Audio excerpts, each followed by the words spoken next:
नमस्कार प्रिय दर्शक बंधु जय गुरु जय सीताराम।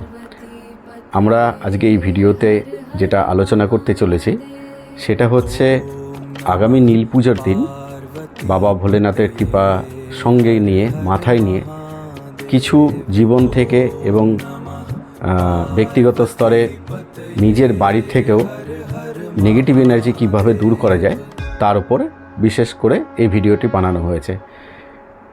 ভিডিওটিতে আরেকটি গুরুত্বপূর্ণ বিষয় হচ্ছে যে রাশি অনুযায়ী কিন্তু কারা কি কাজ করবেন সেটাও কিন্তু বর্ণনা করা হয়েছে।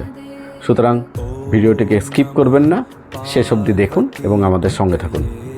প্রথমত যাদের অগ্নিতত্ত্বের রাশি অর্থাৎ মেষ, সিংহ এবং ধনু রাশির জাতক জাতিকা, আপনারা বাড়িতে আপনাদের নিজস্ব শিবলিঙ্গে বা কোনো মন্দিরে বাবা ভোলেনাথের প্রিয় ফুল আকন্দ, নীলকণ্ঠ বা ধুতুরা ফুল ইত্যাদি দিয়ে জল ঢালবেন এবং জল ঢালার পর ফুলের মালা বা ফুল চন্দন লাগিয়ে অর্পণ করবেন। এতে আপনাদের জীবনে মানসিক শক্তি এবং সফলতা বৃদ্ধি পাবে।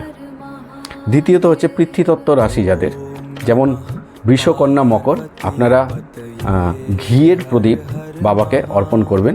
এতে আপনাদের জীবনে অর্থ এবং মানসিক স্থিরতা এই দুটোই কিন্তু বৃদ্ধি পাবে।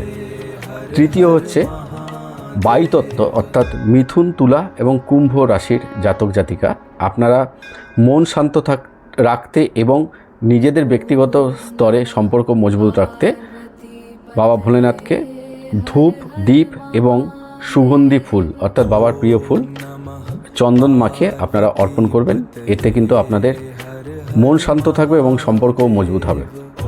চতুর্থ হচ্ছে জলতত্ত্বের লোক যারা আছেন, যেরকম কর্কট, বৃশ্চিক এবং মীন রাশির লোকেরা, তারা গঙ্গাজল, বেলপাতা, মধু অর্পণ করুন, আপনাদের মনের ইচ্ছা পূর্ণ হবে।